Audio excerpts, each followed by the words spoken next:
Awalnya gue nggak mau angkat kasus ini bro, tapi karena desakan Sohib, dia bilang gini, bro lu angkat dong tuh kasus perwira polisi menghajar anak buahnya. Gue bilang, korbannya kan polisi juga, terus salahnya di mana? Biar aja bro. Sohib, lu harus cari dong berita baiknya, lu angkat juga, jangan buruknya doang. Iya ya, bener juga bro. Lagian kelanjutan kasus itu kagak transparan. Makanya itu bro, gua angkat kasus ini biar kita semua masih bisa mengawasi Polri walaupun stay at home gara-gara corona, temannya si COVID-19. Bagi yang belum tahu kronologis ya, bisa kita putar perdana di seputar iNews berjudul Oknum Perwira Aniaya Polisi karena telat apel. Pemirsa, penganiayaan yang terjadi di halaman Mapores Padang Pariaman 1 minggu lalu terungkap setelah video kekerasan tersebut menjadi viral di media sosial. 3 personil Bintara Polisi dianiaya oknum perwira pertama yang selama ini dikenal temperamental. Keluarga korban penganiayaan akan menuntut keadilan atas tindakan yang dinilai arogan dan sewenang-wenang.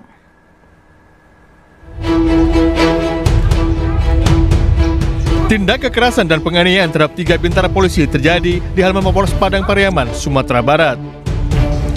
Pelaku penganiayaan adalah seorang perwira pertama, Ibda Septian di Cahyo, yang beberapa kali menendang dan memukul 3 bintara polisi dengan ikat pinggang besar secara bergantian. Salah satu korban penganiayaan adalah Brigadir David Maide Putra. Hasil pemeriksaan dokter, korban mengalami vertigo karena kepala bagian belakang dihantam benda tumpul. Tindakan kalap yang dilakukan oknum perwira polisi ini karena 3 orang bintara terlambat mengikuti apel. Menurut korban, pelaku Ibda Septian di Cahyo selama ini dikenal temperamental dan sering memukul. Di pas dipukul ada di tengah, bisa kirakan apa dipukul tuh ditangkis, pertama dengan kepala David awalnya. Habis itu ditendang yang kiri, kan kelihatan yang sebelah kiri tertutup lanting gitu. Habis itu kanan juga tendang, ditendang tuh mau ke melukuk gitu. Habis melukuk itu beliau pukul belakang bagian sini. Belakang kepala ya. Belum ada penjelasan dari Kapolres Padang Pariaman AKBP Samrudi Wibowo kepada keluarga korban terkait kejadian ini. Orang tua korban telah melaporkan kasus ini ke Polda Sumbar dan akan menuntut keadilan atas penganiayaan yang dinilai sewenang-wenang.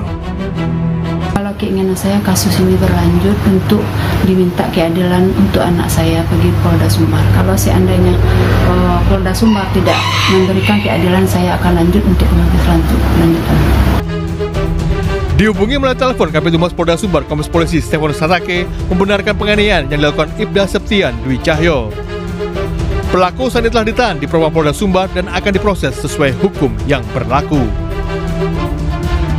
Dari Padang dan Padang Pariaman, Sumatera Barat, Budi Sunanda dan Eka Agus Priyadi, iNews. Sudah pada paham kan? Bagaimana aksi pendekar wearing coklat menunjukkan keahlian bela dirinya kepada anak buahnya. Bagaimana tanggapan teman-teman? Hikmah apakah yang bisa kita petik dari pengalaman yang sangat berharga tersebut? Tanggapan kami yaitu, jangan suka tunjukin jurus-jurus silat kepada lawan yang tidak mengerti silat. Dan hikmahnya yang bisa kita petik adalah hargai dan disiplin waktu, serta hormati atasan yang disiplin waktu. Jika tidak, maka akan bonyok kena bogeman gratis dari aktor silat sang perwira Polri, si Ibda Septian Dwi Cahyo. Menurut seputar iNews, video tersebut viral katanya bro, tapi tidak ada kelanjutan kasusnya. Parahnya lagi, aksi brutal tersebut terjadi di Mapores Padang Pariaman, Sumatera Barat. Dan tidak ada satu ekor pun pendekar-pendekar hukum yang katanya aparat penegak hukum yang paling ngerti hukum mampu melerai penganiayaan tersebut. Semua pada ngumpet bro, termasuk provos. Masa sih di Mapores tersebut kagak ada yang punya nyali untuk adu ilmu silat dengan si Ibda Septian Dwi Cahyo?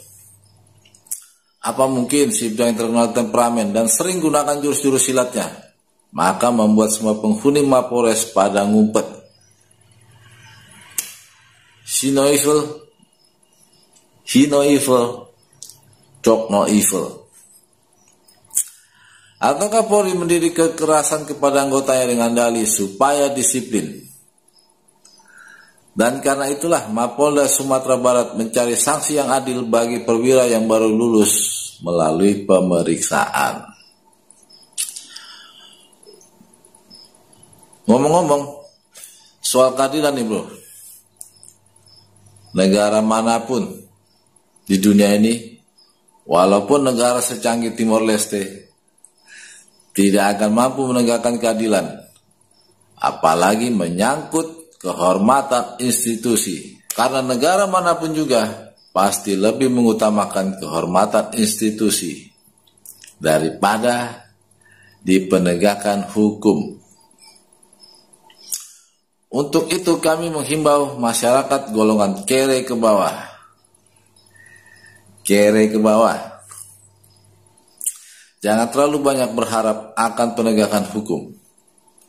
Dan jangan terlalu optimis hukum itu bisa memberikan rasa keadilan.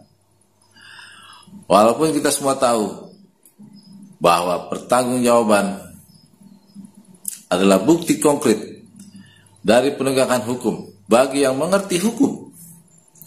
Karena hukum itu selalu menuntut sebuah pertanggungjawaban dari sebuah perbuatan yang merugikan orang lain. Salam jurus silat. Salam penegakan sanksi. Salam viral.